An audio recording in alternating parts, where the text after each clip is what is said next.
love you. And stand by you. And stand by you. As long as we both shall live. As long as we both shall live. The couple looked happy as they exchanged vows and danced their first dance. Shanann's family gave toasts expressing their joy. I just want to say I love you both. You look great together, and she's been looking her whole life for a good guy. I couldn't ask for a better one. It would take detectives more than 6 hours to get Chris to finally tell them where he put the bodies of his pregnant wife and 2 little girls. Okay, can you mark it for me? The S for Shanann. Okay, and where the girls at? This is drone video of the oil field where the bodies were found. His wife wrapped in sheets from their bed. In this just-released video, we're seeing the unsung hero whose determination may have stopped Chris Watts from getting away with murdering his pregnant wife and 2 little daughters. Nichol Atkinson knew something was wrong when her best friend, Shanann Watts, didn't turn up for a doctor's appointment. She immediately called police. They went to the beach this year, and they loved it. But God only knows what happened that night. Life will never be the same without Shanann, Bella, and Celeste and Nico. Had all their lives to live. They were taken by a heartless one. This is the heartless one, the evil monster, who dare you take the lives of my daughters Shanann, Bella, Celeste, and Nico. I trusted you to take care of them, not kill them. To read his statement for him, but he would like to stand with me if that's okay. Of course. Sir, if I could just have you state your name for the record.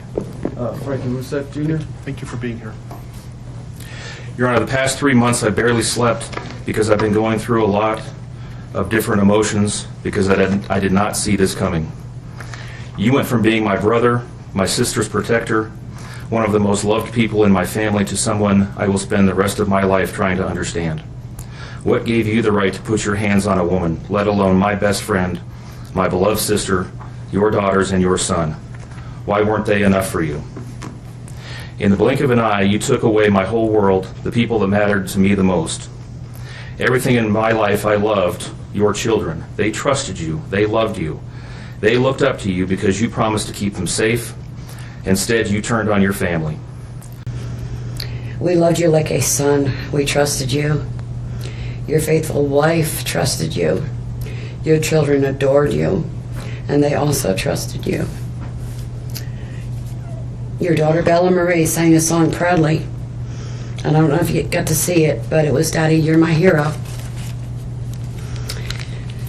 I have no idea who gave you the right to take their lives.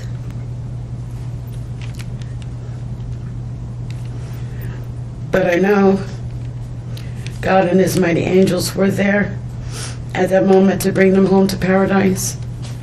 And you, as your mother, Chris, I have always loved you, and I still do. I hate what has happened. Your father and sister and I are struggling to understand why. But we will remain faithful as your family, just as God remains faithful because of his unconditional love for us all. We love you. And we forgive you, son.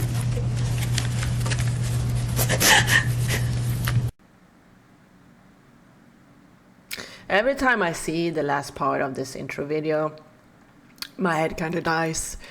Yeah, God has unconditional love, but I mean killing a person and killing 2 people, 2 children, not 3 exactly. Do I really have to say anything? It feels stupid just trying to explain this honestly. People with common freaking sense knows what I'm gonna say, so let's just continue with this video. Christopher Lee Watts pleaded guilty of 4 counts of first-degree murder on November 6, 2018. He threw his 2 daughters, Celeste and Bella, while they were still alive, in crude oil tanks. They were 3 to 4 years old. His first victim was his pregnant wife, which he strangled to death. Then he wrapped her around their bedsheet and put her back in the car where his daughters sat. So under their tiny feet were their dead mother, One of the children even asked, "Daddy, is mommy okay?"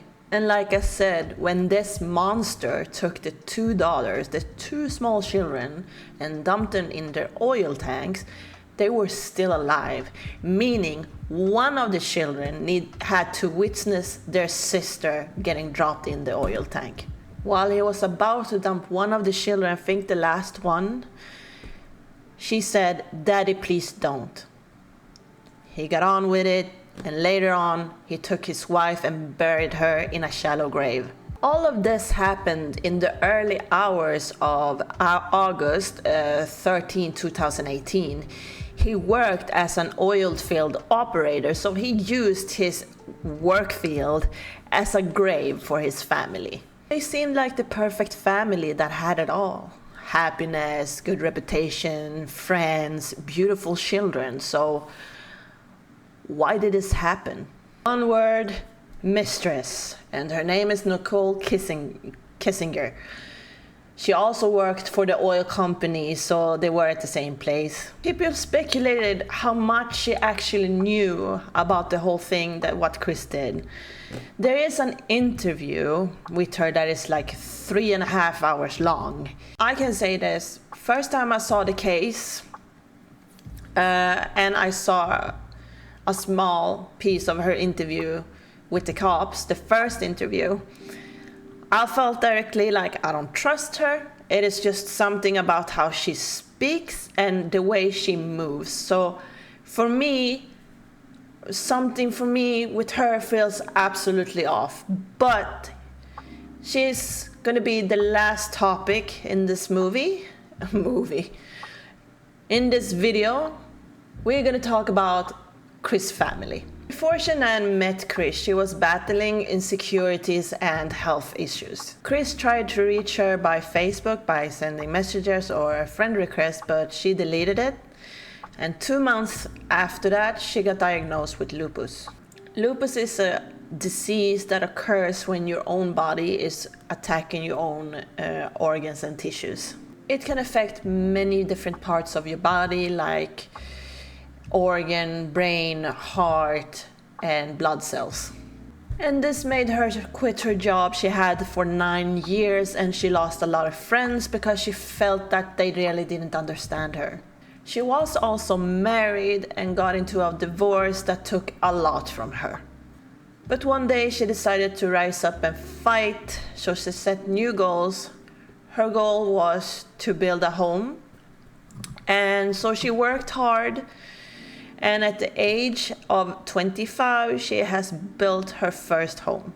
And she started to feel better after that because she had accomplished something all by herself. But it was after this period of time she got diagnosed with lupus and started to feel bad. Then she met Chris Watts. And she said that things happen for a reason and that people get placed in their lives for a reason. Now, Chris had to really fight for Shanann, but no matter how much she pushed him away, he's continued fighting for her. Chris was very supportive of Shanann. He helped her through her sickness no matter what, and he had chosen her in her worst times. And that is why Shanann finally accepted Chris. So when she finally did, after that, they got married. If I understood this right, during the relationship, Shanann worked as a seller, selling a product called Thrive.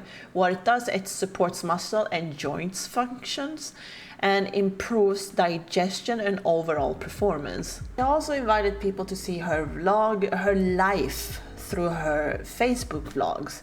And when you see that, you kind of feel, oh, perfect family and perfect husband. So that is why I feel like she wanted things to be very perfect. But at the same time, of course, she also took up the struggles and also the bad things. So I don't think she's only showing the wonderful things in her family. Of course not. It kind of felt like that she wanted to be a motivation for people that are in or have been through struggle. Did you guys know that Chris actually gave a speech in front of people, a crowd, about relationship deterioration and repair. I'm gonna read this off. He said you have to ask yourself 3 questions when you are in a relationship. 1, do I have the desire to keep this relationship going? 2, do I have a moral obligation to stay in this relationship? 3, is it a necessity for me to stay in this relationship?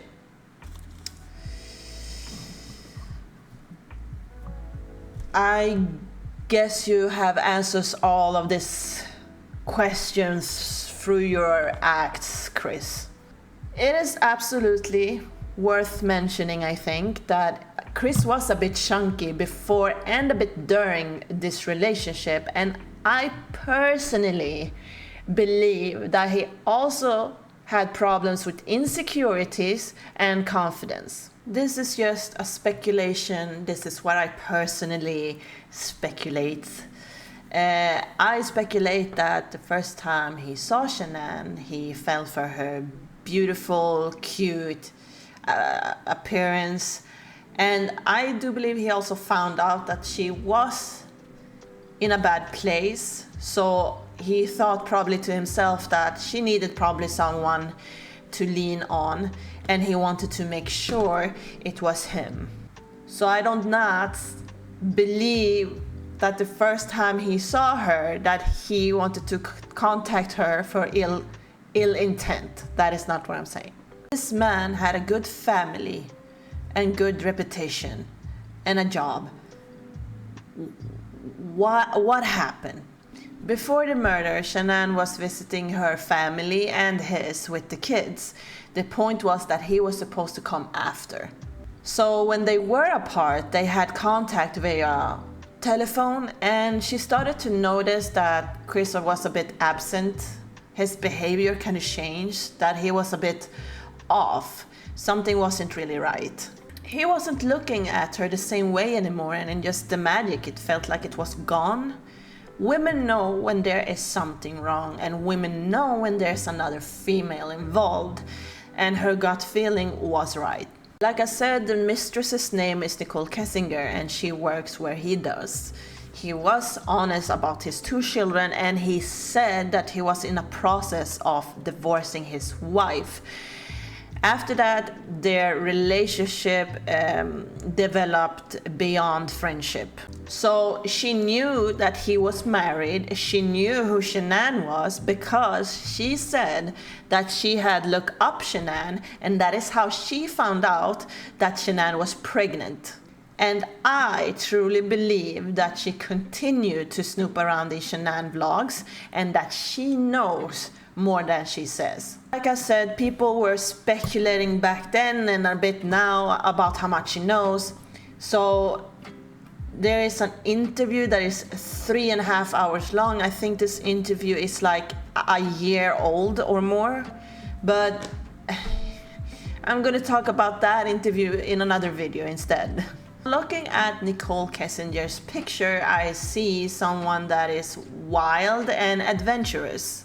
Chris explained when he first saw Nichol, he thought she really looked good, and he fell in love with her.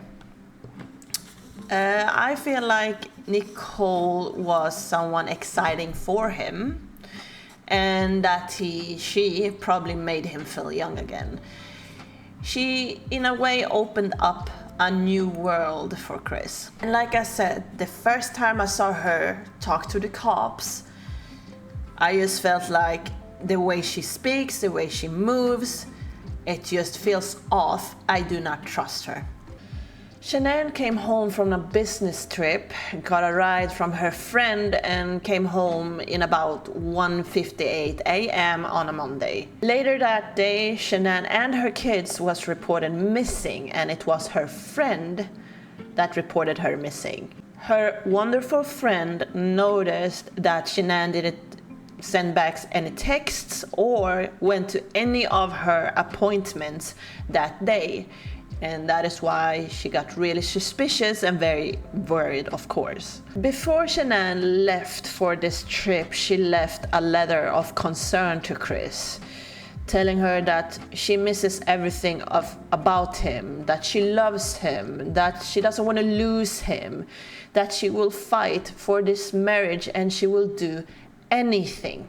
For me, her leaving that letter for him means kinda that he had time to think what he wanted from this relationship, how he wanted to go forward, how they're gonna fix it when she comes back home. On Monday morning, Chris told Shanann that he didn't believe in this relationship anymore and that he didn't love her either.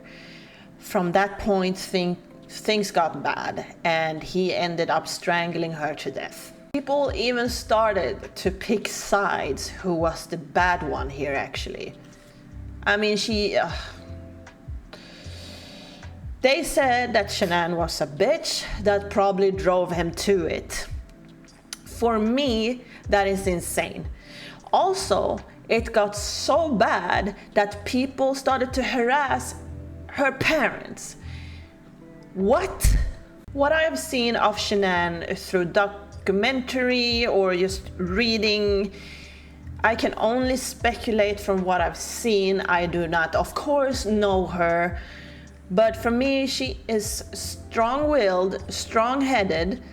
She wants things done in a certain way, and she's sharing her life to other people, which can get much. I believe it can. She did admit that she was the dominant one and that Chris was the quiet one.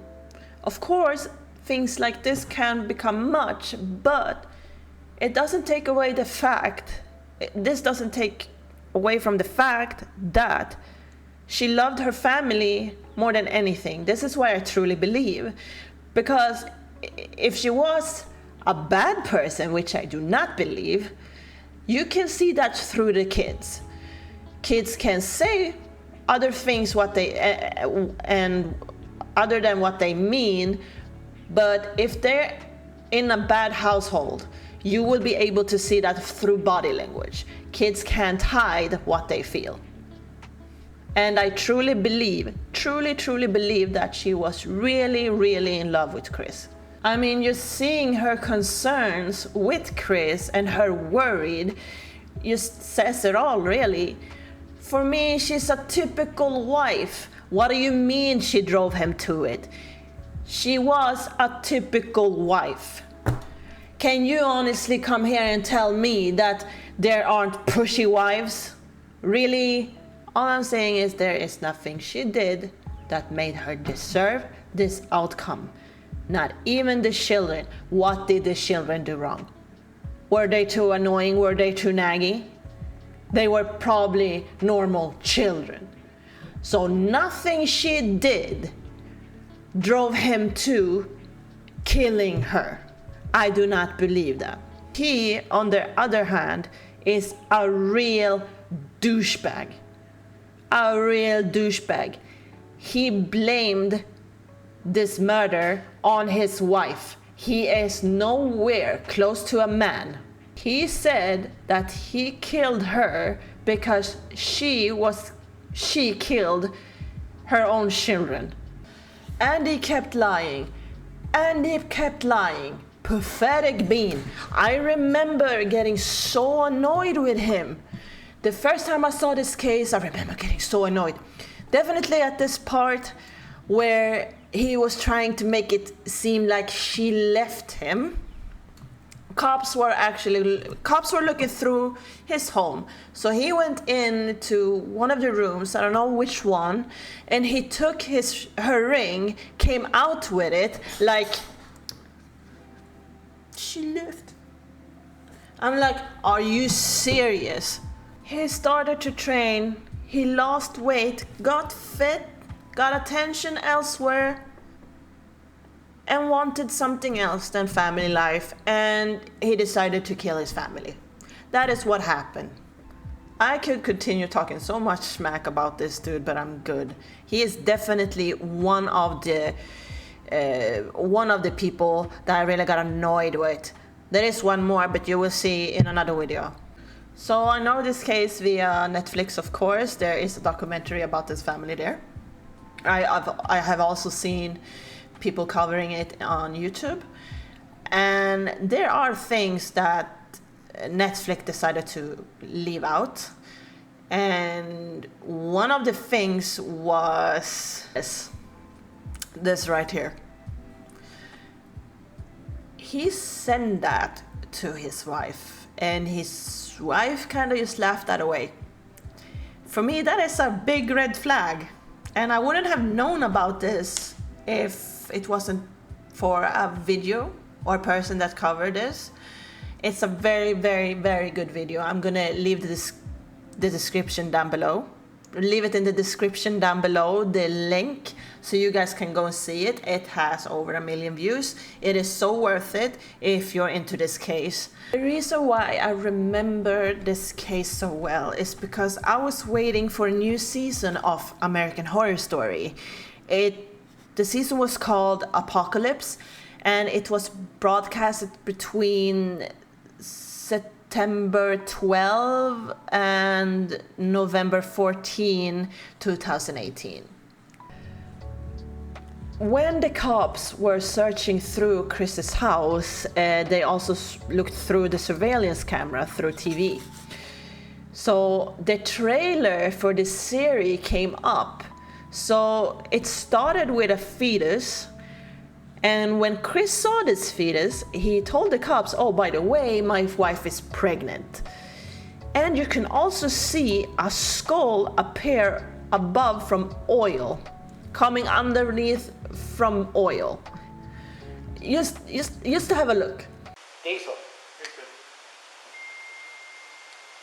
Yeah, I thought nothing. Nothing for the rest of the day. No, that's it. She's pregnant as well. How far along? 14, 15 weeks. So that is one of the reasons why this case is rememberable, because it felt like that was a sign, and it was really well, and I wasn't alone thinking this way. It was just very creepy. I would love to cover Nichol Kessinger's first interview and the second one. Also, thanks to the video in the link in the description down below, the YouTube channel that I recommended to you guys.